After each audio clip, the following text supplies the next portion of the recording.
그렇게 이승만이 대통령이 되고 4년이 또 지났습니다. 1960년 새해가 밝았죠. 이제 드디어 대한민국은 4대 대통령, 네 번째 대통령을 선출할 바로 그 해가 됐습니다. 이승만 다시 또 출마합니다. 사사오입 개헌에 의해 가지고 초대 대통령은 언제든지 계속해서 대통령 출마할 수 있다라고 하는 규정을 가지고 있기 때문에 또 다시 네 번째 대통령 선거에 도전을 하신 거죠. 이번에도 1960년 대통령 선거의 선거 포스터 한번 볼까요? 나라 위한 80평생 합심하여 또 모시자. 나라 위한 80평생? 이승만 대통령이 80세가 넘었나 봐요. 1960년 당시에 이승만 대통령의 나이가 85세입니다.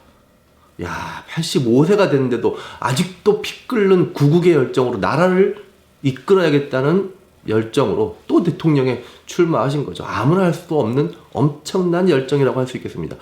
이번 대통령이 당선되시게 되면 85세니까 89세까지 대통령을 하시게 되는 거겠네요. 3월 26일은 우리 이대통령 각하의 제85회 탄신일이었습니다. 각하께서는 이날 아침 손수 버스데이 케이크를 자르셨습니다. 이날 온 결애들은 나라의 아버지이신 이대통령 각하께서 만수무강하실 것을 한결같이 기원했습니다. 그리고 중앙정광장에서는 대통령 각하의 탄신일을 경축하는 무술대회가 개최되어 성황을 이루었는데 잘하는 사람에게는 박수를 보내주시고 또 다른 선수들을 격려해 주시기도 했습니다.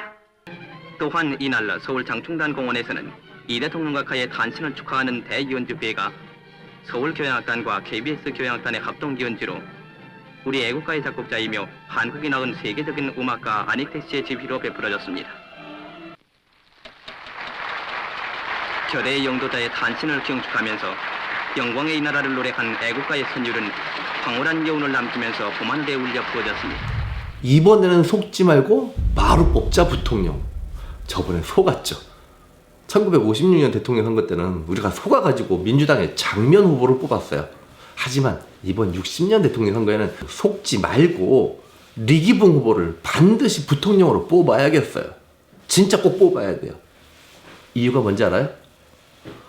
대통령이 당선돼도 85세, 89세까지 과연 대통령 하실 수 있을 거예요. 근데 혹시라도 85세의 대통령이 잘못되시면 헌법상 어떻게 된다고요? 부통령이 모든 권한을 다 끌어안게 됐죠. 진짜 이번에 부통령 바로 뽑아야겠어요. 리기붕 후보를 반드시 뽑아야만 혹시라도 대통령이 잘못됐을 때 안정적인 권력을 유지할 수 있게 된 거죠. 그리고 야당이었던 민주당에는 대통령 후보로 조병옥 후보가, 그리고 부통령에는 장면 후보가 출마합니다. 자, 이번 대통령 선거에 대한 국민들의 열망도 어마어마했는데요. 정권 교체 꼭 해야겠다라고 하는 국민들의 다양한 열망들이 각기각층에서 분출돼 나오기 시작하는데, 당시 야당이었던 민주당의 대통령 후보인 조병옥 후보가 평소에 좀 몸에 지병이 있었나 봅니다. 지병을 치료하기 위해서 미국으로 건너갑니다. 미국 건너가서 지병 치료를 받았는데 나중에 돌아오실 때 싸늘한 시신이 돼서 돌아오십니다. 대통령 후보가 두 번의 대통령 선거에서 연속으로 계속 사망하는 불운이 민주당한테 닥친 거죠. 하지만 누구한테는 행운? 이승만 자유당 후보에게는 행운이죠.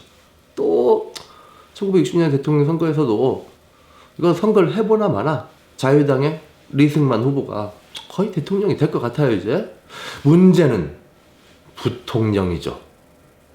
이거 장면 후보한테 또 밀리면 어떡하죠? 예상했던 상황이 벌어지면 어떡하죠? 무조건 어떻게 해서든 확실히 무조건 리기붕 후보를 부통령에 당선시켜야겠어요.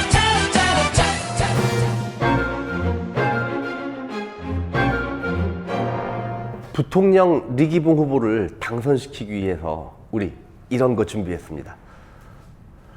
투표하러 갈 때 혼자씩만 투표소로 들어가면 누구를 찍은지 알 수가 없죠. 그래서 3명씩, 5명씩, 3인조로, 5인조로 조를 짜가지고 투표소에 집어넣습니다. 그렇게 집어넣는데도 투표소 안에서 어떤 일이 벌어질 수 없죠. 원래 또 찍어야 되는 우리 리기붕 후보를 찍어야 되는데 또 다른 투표를 하면 곤란할 수 있겠죠. 그래서 경찰서 안에 무장한 경찰을 배치하고 자유당 찍으세요. 자유당 찍지 않으면 곤란해요. 라고 하는 아주 험악한 분위기를 만들면서 의도적으로 부통령 투표를 리기붕 후보에게 하도록 아주 철저하게 계획하고 진행했던 거죠. 그러니까 참 우리가 누군가? 우리가 바로 경무대 지역 주민들 아니야? 그러니까 우리가 앞장을 서서 나라 발전과 사회 안정에 이바지해야 된다고. 빨갱이들을 맞서려면 오직 이 박사, 이승만 박사밖에 없다 이거야. 승리의 부위 이거야. 이거. 승리의 V자는 모르셨지만 아버지도 최 씨 아저씨가 옳다고 생각하셨죠.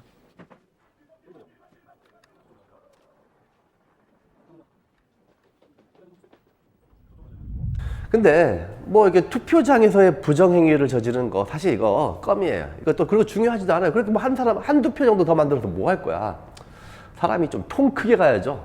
어떻게 통 크게 할 거냐? 실제 국민들이 투표한 투표용지가 들어있는 투표함 말고 미리 다 준비하는 거죠. 우리가 원하는 방향의 결과가 담겨있는 아름다운 투표함을 준비해 놓고 투표가 끝난 다음 실제 국민들이 투표한 투표함과 우리가 먼저 준비해놨던 투표함과 바꿔치기 해버리는 거죠.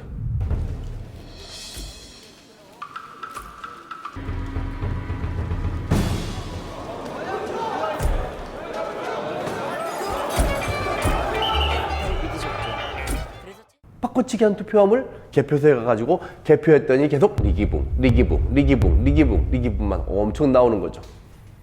뭐 어찌됐건 뭐 별의별 일 다 있었는데 혹시라도 나중에 누군가가 이 사실을 알고 바꿔치기 한 투표함의 원래 오리지널 투표함을 찾아낸다면 곤란한 지경에 이르겠죠? 이거 어떻게 처리할까요? 간단합니다. 없애버리면 되죠. 어떻게 해요? 불태워버리죠.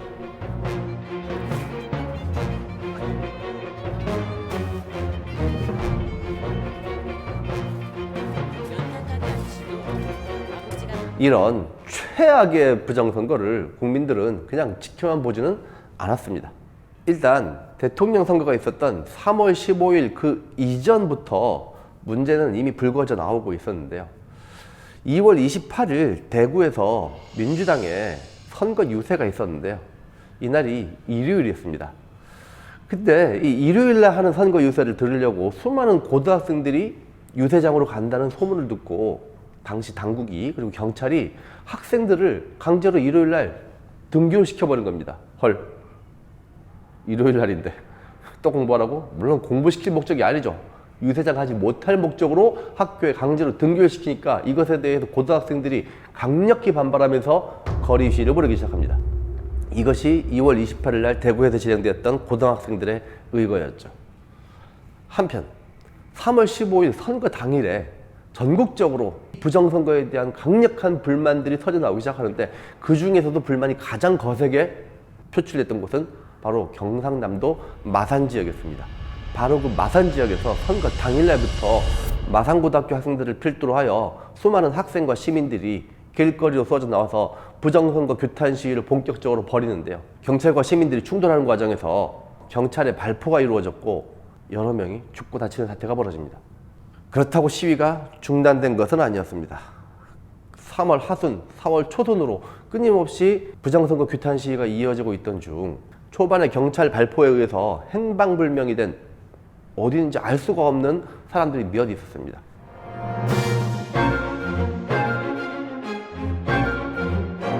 그 중에 4월 11일 마산 앞바다에서 물고기 잡이를 하고 있었던 한 어부에게 큰 물체가 딸려 올라오기 시작합니다. 사람의 시신이었죠. 3월 15일 날 부정선거 규탄 시위에 참여했으나 행방불명되었던 당시 17살 마산상고 1학년 입학을 코앞에 두고 있었던 고등학생의 처참한 시신이 발견되었던 거죠.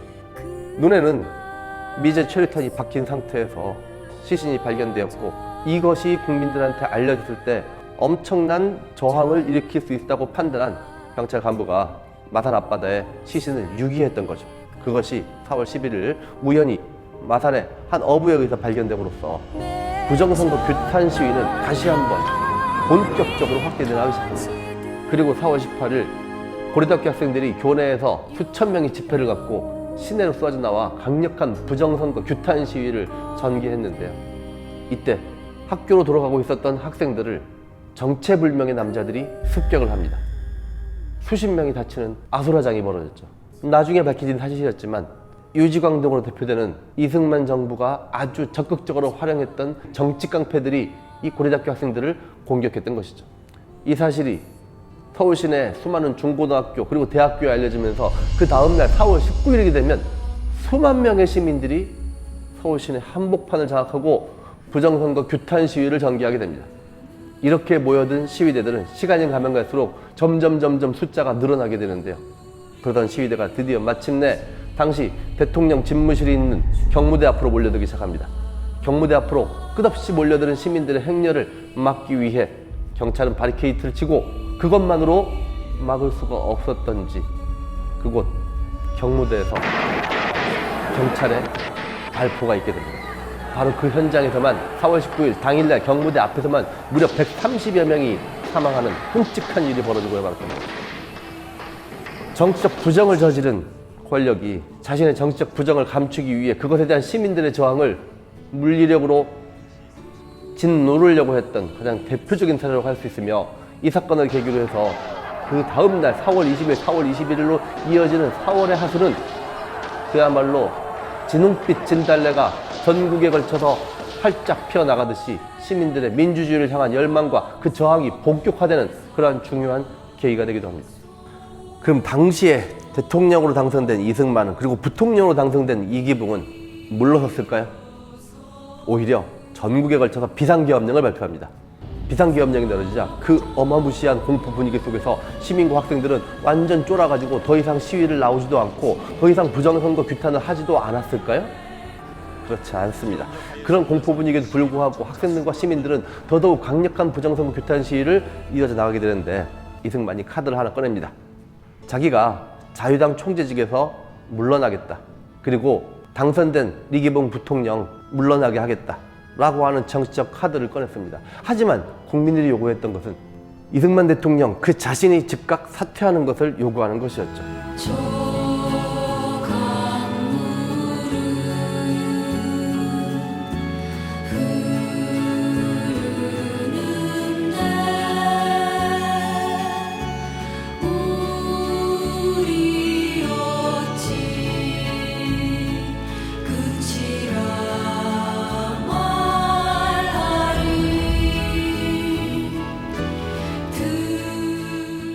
그러던 4월 25일이 이르면 수많은 학생들의 죽음과 부상에도 침묵하고 있었던 대학 교수 수백 명이 플랜카드를 들고 시내에 집결하게 됩니다.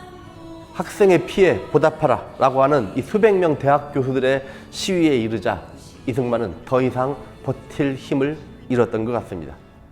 그 다음날 4월 26일이 되면 이승만이 담화문을 발표하죠. 첫째는 국민이 원하면 대통령직을 사임할 것이며, 둘째는 지난번 정부 통령 선거에 많은 부정이 있었다고 하니 선거를 다시 하도록 지시하였고, 이번 선거에 부정이 있었다고 하니 내 책임이 아니고 누군가 부정을 저질렀나 봐. 유체이탈 화법이죠. 국민이 원한다면 물러나겠다. 국민이 원한다면. 근데 난 당신들이 지금 원하는지 아는지 잘 모르겠어. 언젠가 물러날 수도 있어. 지금 당장 물러날 생각은 없어. 이렇게 해석될 수 있는 여지가 충분히 있는 담화문이었죠. 이 담화문을 보고 아주 열이 오른 국회에서 이승만의 즉시 하야를 요구하는 결의문을 통과시켰고, 이것으로 이승만은 그 다음날 4월 27일 짐을 싸서 집으로 갑니다.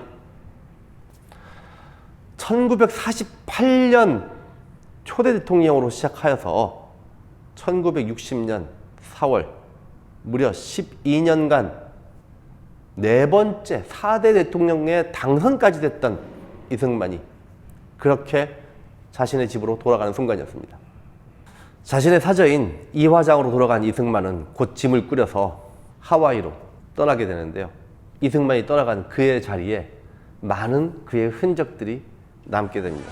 당신을 향한 나의 사랑은 특급 사랑이야. 8월 19일 남산에 세워진 지 4년 만에 이승만 동상이 철거됐다.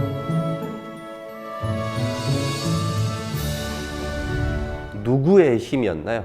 국회의원들 여러 명이 힘을 모아서 대통령 이승만의 장기 집권을 막았나요? 그렇지 않죠. 오로지 시민들의 힘만으로 시민들이 직접 정치 권력에 대한 강력한 요구를 함으로써 정치 권력의 지형을 바꿔냈던 것이죠. 아, 이것이 민주주의구나. 민주주의가 무엇인지 잘 몰랐던, 민주주의에 대한 경험이 부족했던 우리 국민들이 드디어 민주주의에 대한 기본 맥락과 민주주의의 기본적인 정의를 제대로 알아나가는 순간이기도 했습니다. 현행 헌법에서 명시하고 있듯이 현재 대한민국의 민주주의라고 하는 것은 1919년 3.1운동으로부터 수립된 대한민국 임시정부를 계승하고 그리고 4.19 혁명을 통해서 만들어진 우리 대한민국민의 민주정신, 그것이 오늘날 대한민국의 민주주의의 근간이라고 할 수 있겠죠. 그 근간을 만들어낸 것, 바로 그것이 1960년 4.19 혁명이었다고 볼 수 있겠습니다.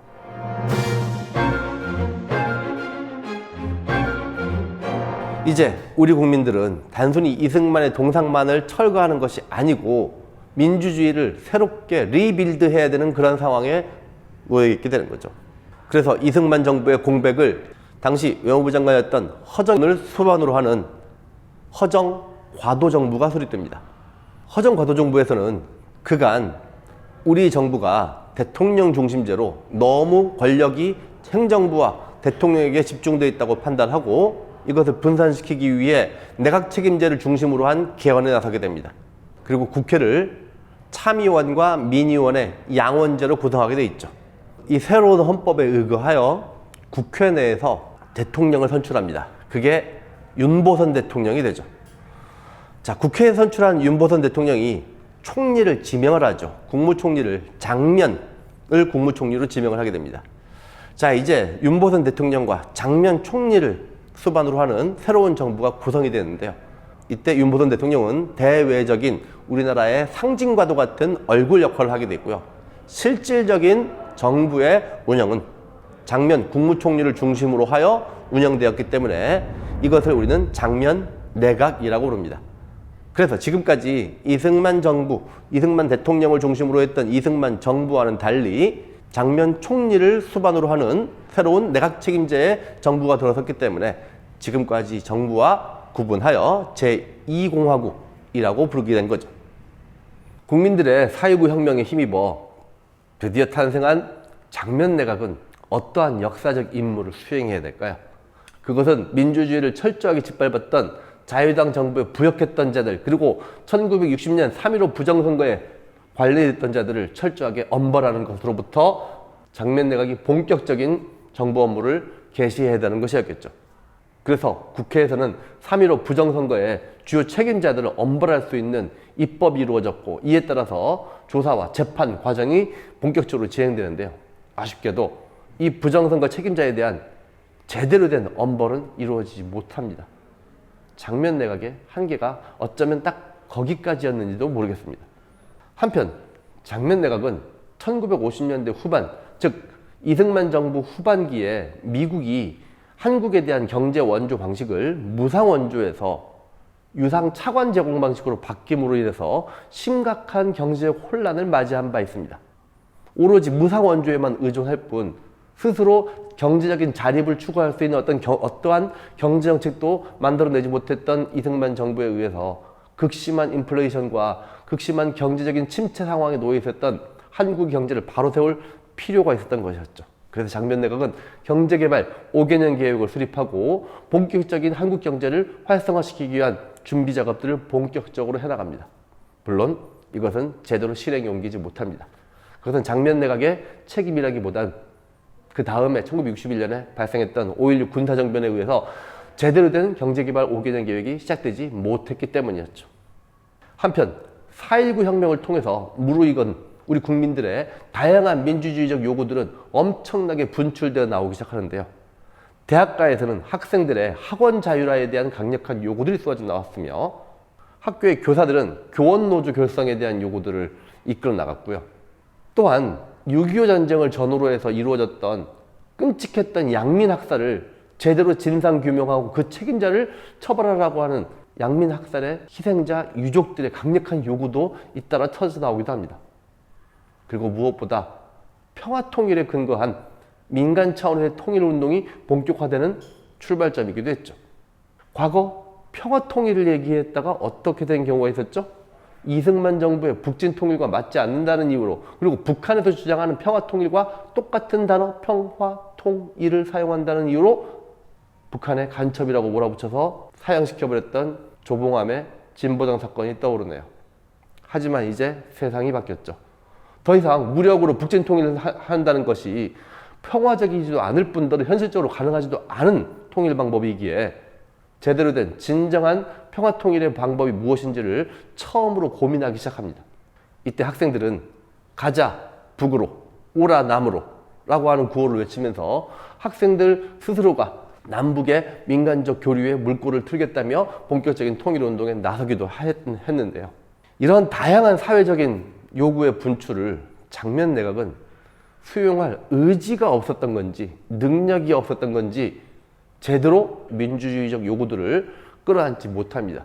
그런 와중에 민주당에서는 내부적으로 대통령 윤보선으로 대표되는 민주당 구파와 장면으로 대표되는 민주당 신파 사이에 치열한 내부 권력 갈등이 벌어지고 있었으니 4.19를 통해서 국민들의 정치적인 역량이 점점 성숙되고 있었음에도 불구하고 민주당은 자기들끼리 파벌 싸움에만 일관하면서 실질적인 정치개혁을 제대로 하지 못하는 모습을 보여주고 말죠.